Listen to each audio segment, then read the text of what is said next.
रसिक श्रोते हो नमस्कार. आकाशवाणीचे हे अकोला केंद्र आहे. सायंकाळची 7:30 होत आहेत. FM 102.4 मेगाहर्ट्झवरून प्रसारित करीत आहोत शेतकरी बंधू भगिनींसाठीचा कार्यक्रम किसानवाणी.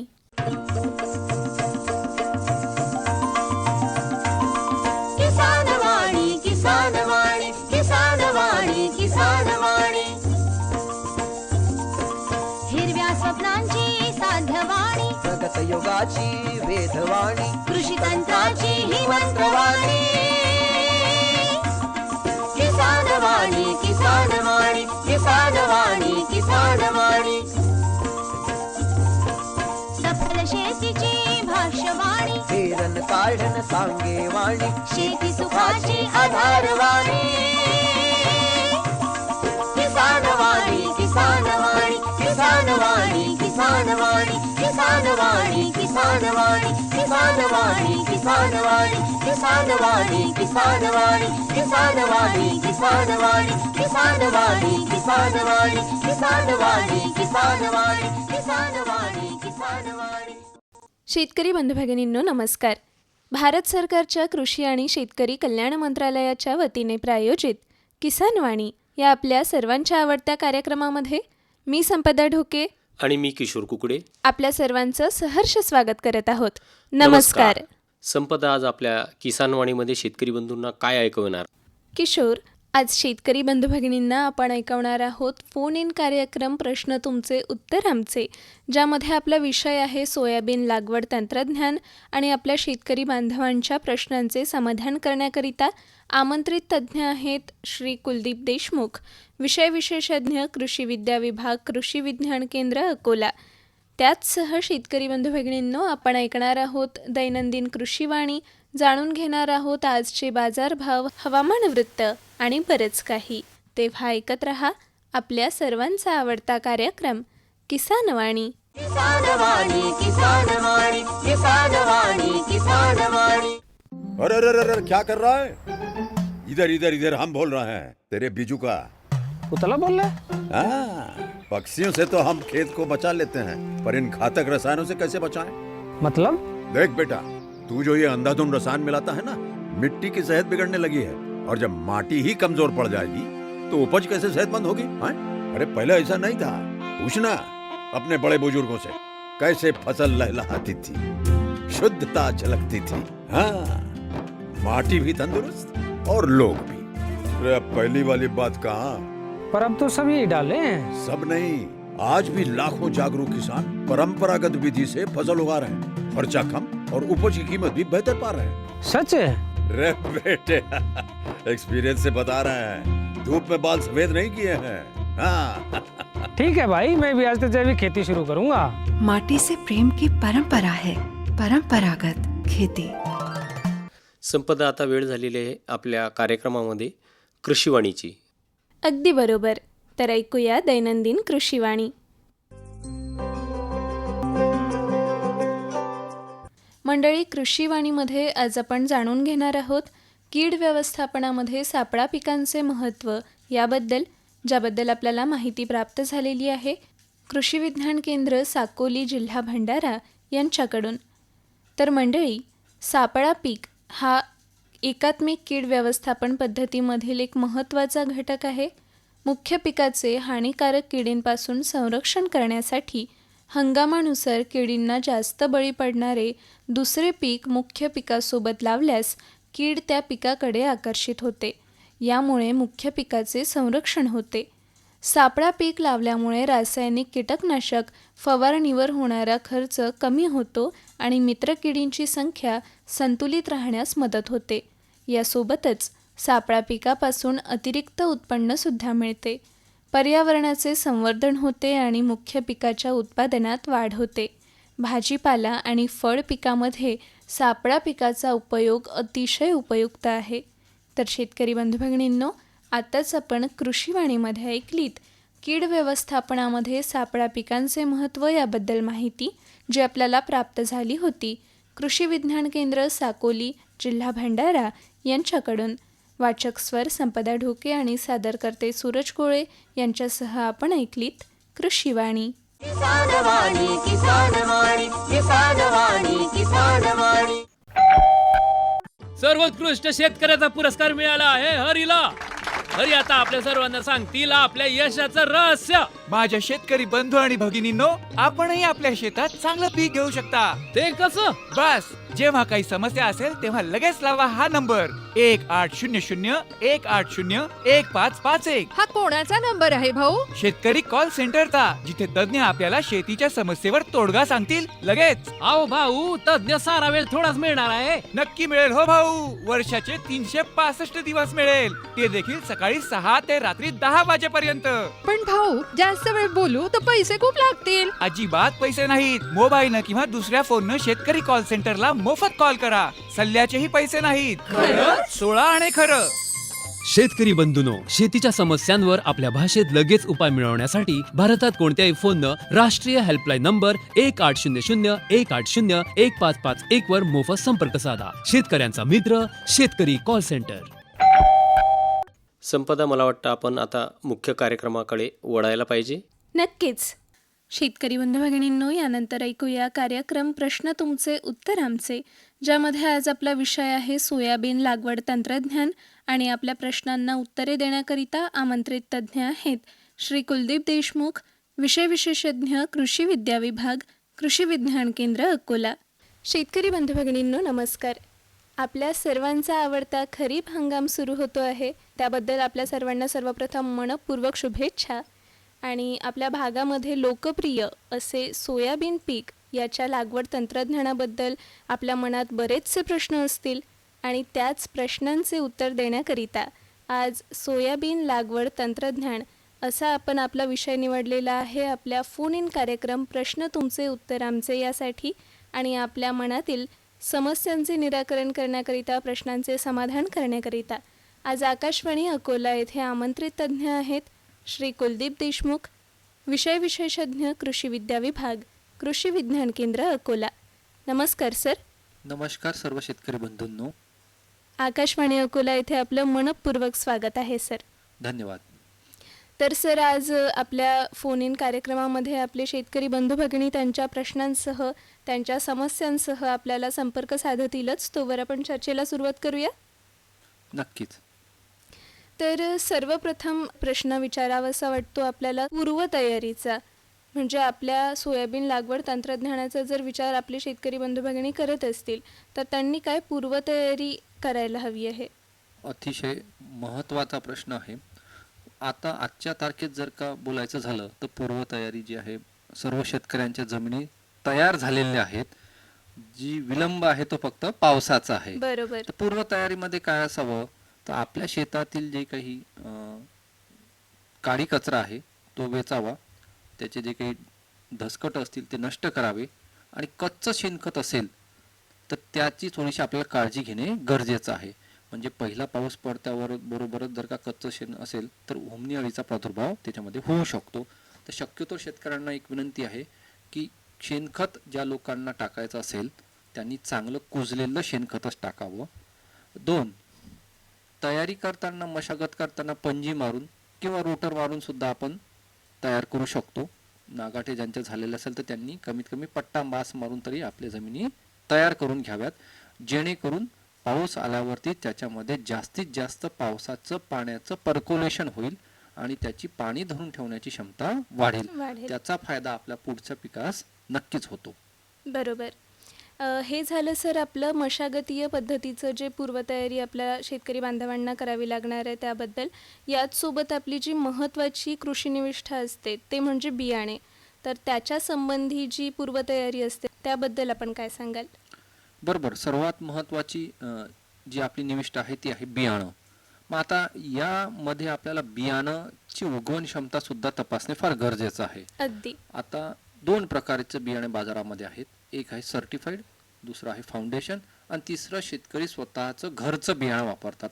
आता तिन्ही प्रकारामध्ये पैकी कोणतंही बियाणं आपण वापरू शकतो, पण त्यामध्ये जर का घरचं बियाणं असेल तर शेतकऱ्यांनी त्याची जर्मिनेशन टेस्ट करणे किंवा त्याची उगवण क्षमता तपासणे अत्यंत गरजेचं आहे. मग कशी तपासायची, त्याचं एक छोटंसं उदाहरण. आपल्याकडे काय करायचं आहे, आपल्याकडे जी गंजी लागलेली आहे पोत्याची, त्याच्यात वरच्या पोत्यातलं, मधल्या पोत्यातलं आणि खालच्या पोत्यातलं असे आपल्याला एक सॅम्पल नमुना काढायचा आहे बियाण्याचा. तो चांगल्या प्रकारे मिक्स करून घ्यायचा आहे आणि त्याच्यातले 100 दाणे 100 असे टोटल 300 दाणे 3 बोंदरीच्या पोत्यामध्ये आपल्याला ठेवायचे आहेत. 10-10च्या लाईननी, म्हणजे 10 उभ्या आणि 10 आडव्या आडव्या. अशा. तर असे 3 बोंदरीचे पोते घ्यायचे आहेत. तिन्ही बोंदरीच्या पोत्यांवरती सतत 4 ते 5 दिवस पर्यंत आपल्याला पाणी शिंपडायचं आहे हळूवारपणे आणि थंड जागी ते ठेवायचे आहेत. 6व्या ते 7व्या दिवशी आपल्याला त्याचा काउंट घ्यायचा आहे, त्याची मोजणी करायची आहे. बरोबर. तर त्याच्यामध्ये उगवण क्षमता ही आपल्याला पाहिजे 70%. म्हणजे 70% असलं म्हणजे ते पास आहे असं आपण त्याला म्हणतो. होय. म्हणजे काय करायचं, पहिल्या बोंदरीच्या पोत्यातलं आलेलं बियाण्याची उगवण क्षमता, दुसऱ्या ह्याच्यातली आणि तिसऱ्याची, याचं ॲव्हरेज हे 70% आलंच पाहिजे.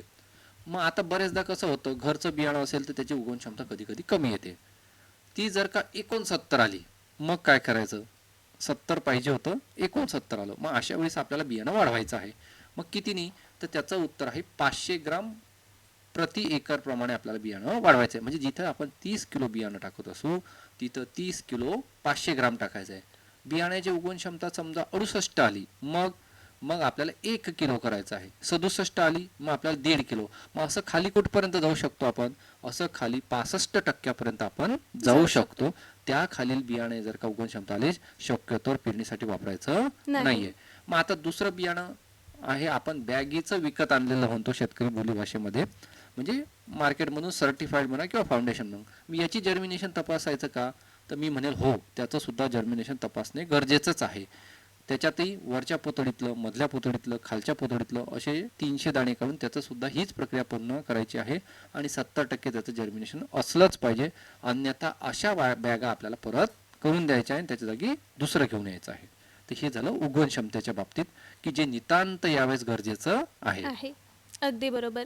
तर थोडक्यात काय, तर आपली जी उगवण क्षमता आहे ती एकूण 70% असायला हवी आहे. बरोबर. नसेलच तर आपण अगदी 65% त्याच्याबद्दल एक उपाय आपल्याकडे आहे, की जर 1% आपला कमी असेल तर त्याच्यानुसार आपल्याला 500 ग्राम अधिक असं बियाणं वापरायचं आहे प्रति एकर प्रमाणे. अगदी बरोबर.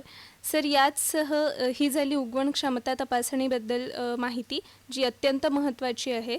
आणि यासह मग बीज प्रक्रियेचा विचार करत असताना आपण काय काळजी घ्यावी किंवा ती कशी करावी? बरोबर. आता बीज प्रक्रिया करताना सोयाबीनला आपल्याला 2 गोष्टी लक्षात घ्याव्यात. एक, सोयाबीनवरती बुरशीचा प्रादुर्भाव येतो आणि एक दुसरा किडीचा.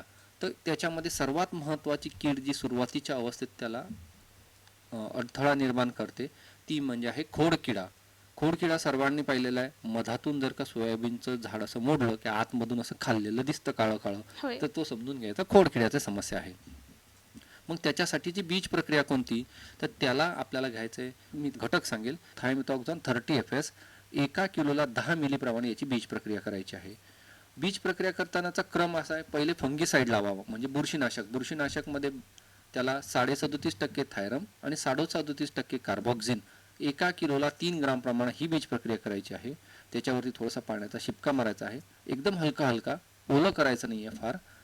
नंतर पहिले बुरशीनाशकाची करावी, नंतर इन्सेक्टिसाइड जे मी थायमिथॉक्झान 30 FS सांगितलं ते करावी, आणि सरते शेवटी रायझोबियम या जीवाणुसंघाची आपल्याला बीज प्रक्रिया त्याला करायची आहे.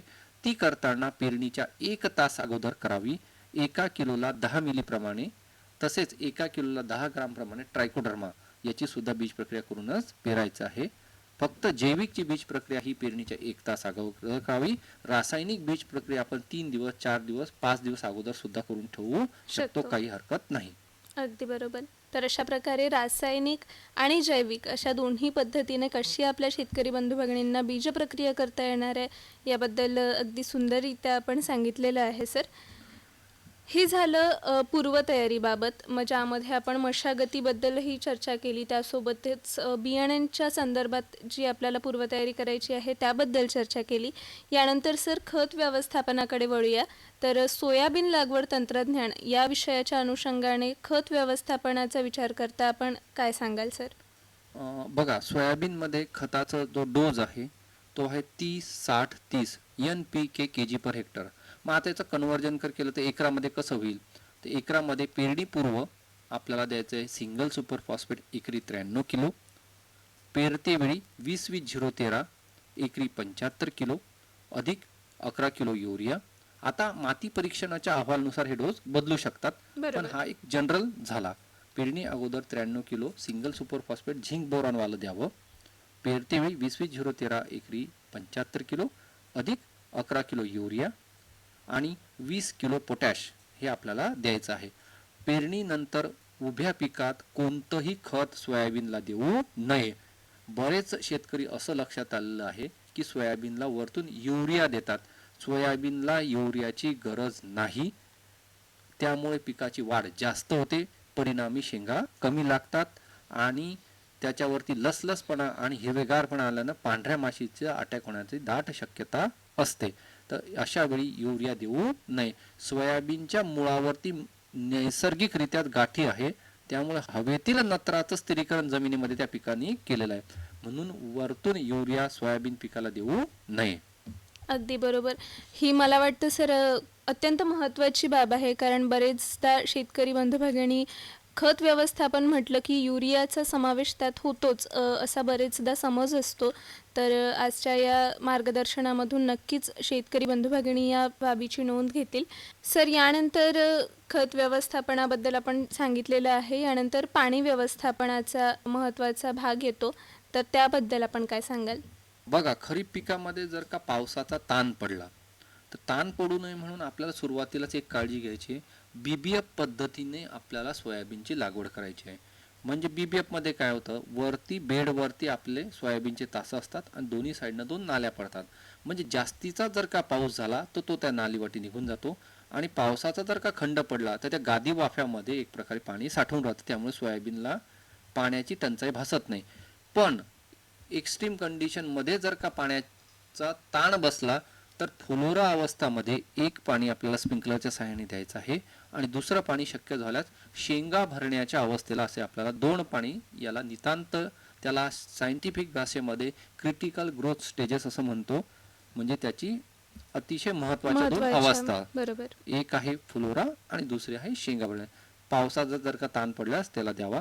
अन्यथा 13-0-45 ज्यांचं आता कोरडवाहूच आहे, ज्यांच्याकडे पाणीच नाहीये, मग त्यांनी अशा वेळी 13-0-45 एकरी 1 किलो प्रमाणे 100 लिटर पाण्यामध्ये फवारणी त्याची करायची आहे. बरोबर. तर थोडक्यात फुलोरा आणि शेंगा भरणे अवस्था या 2 अत्यंत महत्त्वाच्या अवस्था आपल्या सोयाबीन पिकामधील आहे, ज्यामध्ये पाणी देणे अत्यंत आवश्यक आहे आणि या गोष्टीची आपण नोंद घेऊया. आपल्याला एक संपर्क होतोय, तो आपण घेऊया sir. Hello. Hello, Akashvani Akola इथे आपला संपर्क झालेला आहे. दादा, काय नाव आपलं? रामदास मत्सुजी लंगडे. कुठून बोलत आहात आपण? मी यावली शहीद मधून बोलतोय, तालुका जिल्हा अमरावती. बरोबर. तर दादा, आज सोयाबीन लागवड तंत्रज्ञानाचा आपला प्रश्न तुमचे उत्तर आमचे या कार्यक्रमाचा विषय आहे आणि आपला संबंधी काही जर प्रश्न असेल तर श्री कुलदीप देशमुख सर आपल्यासोबत आहेत, आपण त्यांना प्रश्न विचारू शकता. माझा प्रश्न असा होता मॅडम की सध्या तर पाणी सध्या लेट झालेलं आहे, समजा मान्सून. बरोबर. तर आता सध्या व्हेरायटी कुठली सोयीस्कर होईल जी आपल्याला लागवड करता येईल सोयाबीनची? बघा, सोयाबीनचा आपल्याला जो वाण निवडायचा आहे तो वाण म्हणजे कमी कालावधीत येणारा वाण निवडायचा आहे. मग कमी कालावधीत येणारे मी 2-4 वाण तुम्हाला सांगतो, त्याच्यापैकी तुम्ही कोणतंही निवडू शकता. अमरावती जिल्ह्यासाठी शिफारसीच असा वाण आहे PDKV आंबा. हा 90 ते 95 दिवसात लवकर येणारा वाण आहे. याशिवाय कमी पाण्यात आणि थोडासा उभाट वाढणारा वाण MAUS 725 परभणी कृषी विद्यापीठाचा हा वाण आहे. तिसरा वाण सुवर्ण सोया पांढऱ्या फुलाचा हा वाण आहे. हा सुद्धा शेंगा तडकण्यास सहनशील असा वाण आहे. चौथा वाण पांढऱ्या फुलाचा परत GS 20-116 हा सुद्धा 90 ते 95 दिवसात येणारा वाण आहे. या 4 पैकी कोणत्याही एका वाणाची निवड आपण करू शकता की जेणेकरून पावसाचा जर का खंड पडल्यास लवकर परिपक्व होऊन आपला माल आपल्या घरामध्ये येऊ शकतो. हे झालं आपल्या वाणांची निवड करण्याबाबत. सर, यानंतर आपल्या सोयाबीन पिकामध्ये जी तण व्यवस्थापन आहे त्याबद्दल आपण काय सांगाल? बघा, तण व्यवस्थापनासाठी 2 पर्याय आहेत. एक की आपण पूर्व मशागती चांगल्या प्रकारे जर का केलं तर तणांचा प्रादुर्भाव कमी होतो. म्हणजे खोल नांगरणी केली, त्याच्यानंतर जर का रोटर वगैरे मारलं किंवा पाणी पडल्यानंतर बारीक बारीक छोटं छोटं तण जर का निघून आलं आणि त्याच्या मागे जर का पट्टा पास मारली तर त्याच्यामध्ये मोठ्या प्रमाणावर तणांचं नियोजन होऊन जातं. बरोबर. पण एवढं करून जरी की आपल्याकडे ते दुसरा उपाय मग आपल्याला वापरावा लागतो, तो आहे रासायनिक. पहिले तर पारंपरिक वापरावा, त्याच्यानंतरच रासायनिककडे जावं. बरोबर. तर रासायनिक मध्ये जर का आपल्याला पेरणीच्या मागेच म्हणजे 24 ते 48 तासाच्या आत जर का कोरं सोयाबीन असेल तर डायक्लोसोम 84% बाजारात स्ट्रॉंग आर नावाने येतं किंवा कोणत्याही कंपनीचं घ्या, डायक्लोसोम 84% 12.4 ग्राम प्रति एकर प्रमाणे 120 ते 150 लिटर पाण्यामध्ये आपल्याला याची फवारणी करायची 24 ते 48 तासाच्या आत. आता काही वेळेस सोयाबीन तूर असते, तर मग अशा वेळेस आपल्याला पेंडीमिथॅलिन 38.7% वालं एकरी 750 मिली प्रमाणे 150 लिटर पाण्यात आपल्याला 24 ते 48 तासाच्या आत त्याच्या मागेच पेरणी करायची आहे. हे झालं उगवणी पूर्व, म्हणजे ज्याला आपण पेरणीच्या मागेच म्हणतो. दुसरं आहे उगवणी पश्चात जे तणनाशक, त्याला पोस्ट इमर्जन्स हर्बिसाइड्स म्हणतो. त्याच्यामध्ये इमॅझाथॅपर प्लस प्रोपिक्युझोलोफॉल एकरी 800 मिली प्रमाणे आपण त्याची फवारणी करू शकतो 120 लिटर पाण्यामध्ये. हे 21 दिवसानंतर आपल्याला घ्यायचं आहे. अगदी बरोबर. तर अशा प्रकारे प्रतिबंधात्मक उपाय आणि जर तणाचा प्रादुर्भाव आपल्या सोयाबीन पिकामध्ये आपल्याला जाणवलाच तर मग आपण काय रासायनिक पद्धतीचा वापर करावा. पहिले पारंपरिक उपाययोजना कराव्यात, होय त्याच्यानंतरच रासायनिकचा कराव्यात वापर करावा. अगदी बरोबर. तर अशा प्रकारे आपल्या शेतकरी बंधू भगिनी नक्कीच यासुद्धा बाबीची नोंद घेतील. तर अशा प्रकारे आजचा आपला जो सोयाबीन लागवड तंत्रज्ञान हा विषय होता, याबद्दल अगदी विस्तृतपणे आपण मार्गदर्शन केलेले आहे सर. मग ते अगदी पूर्वतयारी असो, खत व्यवस्थापन असो, वाणांची निवड असो किंवा इतर काही. तर सरते शेवटी आपण शेतकरी बंधू भगिनींना काय संदेश द्याल? सरते शेवटी माझा महत्त्वाचा संदेश हा एवढाच असेल की 75 ते 100 मिलीमीटर पाऊस झाल्याशिवाय पेरणी करू नये. म्हणजे जमिनीमध्ये पुरेसा ओलावा आल्याशिवाय पेरणीची घाई करायची आपल्याला नाही आहे. कारण की महागा मोलाचं बियाणं आपल्याला मातीमोल तर होतं. आणि सगळ्यात महत्त्वाचं म्हणजे सोयाबीन पेरताना बियाणं खोलवर पडणार नाही याची सुद्धा काळजी घ्यायची आहे. जर का बियाणं खोलवर पडल्या गेलं तर त्याची उगवण क्षमता होत नाही. अगदी बरोबर.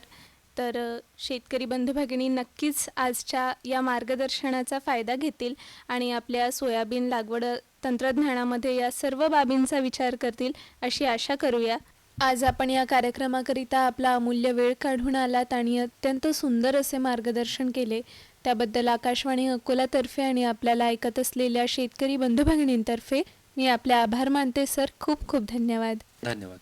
शेतकरी बंधूंनो, आताच आपण फोन इन कार्यक्रम प्रश्न तुमचे उत्तर आमचे हा ऐकलात, ज्यामध्ये आपले आमंत्रित तज्ज्ञ होते श्री कुलदीप देशमुख, विषय विशेषज्ञ कृषी विद्या विभाग, कृषी विज्ञान केंद्र अकोला, आणि विषय होता सोयाबीन लागवड तंत्रज्ञान. किसान वाणी, किसान वाणी, किसान वाणी, किसान वाणी. संपदा, आपण शेतकरी बंधूंना आजचे बाजारभाव ऐकवले पाहिजे. बिलकुल. शेतकरी बंधू भगिनींनो, जाणून घेऊया कृषी उत्पन्न बाजार समिती अकोला यांच्याकडून प्राप्त आजचे बाजारभाव. हे बाजारभाव कमीत कमी ते जास्तीत जास्त अशा स्वरूपाचे असतील. कलौंजी 17,800 ते 18,050 रुपये, आवक 20 क्विंटल. ज्वारी लोकल 2,000 ते 2,550 रुपये, आवक 27 क्विंटल. गहू लोकल 2,100 ते 2,395 रुपये, आवक 356 क्विंटल. उडीद 7,100 ते 7,100 रुपये, आवक 1 क्विंटल. मूग 5,500 ते 6,925 रुपये, आवक 13 क्विंटल. तूर 6,000 ते 7,895 रुपये, आवक 744 क्विंटल. हरभरा 5,105 ते 5,975 रुपये, आवक 366 क्विंटल. पांढरा हरभरा 5,925 ते 5,925 रुपये, आवक 32 क्विंटल. तीळ 10,900 ते 11,275 रुपये, आवक 20 क्विंटल. बरबटी 7,000 ते 7,000 रुपये, आवक 4 क्विंटल. सोयाबीन 6,000 ते 6,920 रुपये, आवक 646 क्विंटल.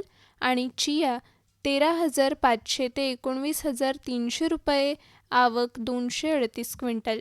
तर शेतकरी बंधू भगिनींनो, आताच आपण कृषी उत्पन्न बाजार समिती अकोला यांच्याकडून प्राप्त. जाणून घेतले आजचे बाजारभाव. किसान वाणी किसान वाणी किसान वाणी किसान वाणी. संपदा सरते शेवटी वेळ झाली आहे आपल्या आजच्या हवामान वृत्ताची. होय, शेतकरी बंधू भगिनींनो, जाणून घेऊया हवामानशास्त्र विभाग डॉक्टर पंजाबराव देशमुख कृषी विद्यापीठ अकोला यांच्याकडून प्राप्त आजचे हवामान वृत्त. कमाल तापमान 38.2 अंश सेल्सिअस, किमान तापमान 25.8 अंश सेल्सिअस, प्रखर सूर्यप्रकाश 7.8 तास, वाऱ्याचा ताशी वेग 7.9 किलोमीटर प्रति तास, सकाळची सापेक्ष आर्द्रता 77%, दुपारची सापेक्ष आर्द्रता 38%, बाष्पीभवन 9.3 मिलीमीटर, आज झालेला पाऊस 0.5 मिलीमीटर आणि 1 जून 2026 पासून आजपर्यंत झालेला पाऊस 4.1 मिलीमीटर. तर शेतकरी बंधू भगिनींनो, आताच आपण जाणून घेतले हवामानशास्त्र विभाग डॉक्टर पंजाबराव देशमुख कृषी विद्यापीठ अकोला यांच्याकडून प्राप्त आजचे हवामान वृत्त. किसान वाणी किसान वाणी किसान वाणी किसान वाणी. शेतकरी बंधूंनो, याचसह आपला आवडता कार्यक्रम किसान वाणी याला निरोप देण्याची वेळसुद्धा जवळ आली आहे. आपल्याला कार्यक्रम कसा वाटला याबद्दलच्या सर्व प्रतिक्रिया आपण पत्राद्वारे आमच्यापर्यंत नक्की पोहोचवा. तेव्हा मी संपदा ढोके आणि मी किशोर कुकडे आपली रजा घेत आहोत. नमस्कार.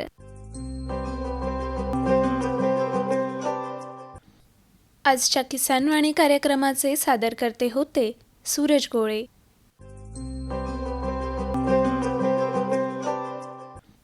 आताच आपण भारत सरकारच्या कृषी आणि शेतकरी कल्याण मंत्रालयाच्या वतीने प्रायोजित किसान वाणी कार्यक्रम ऐकलात.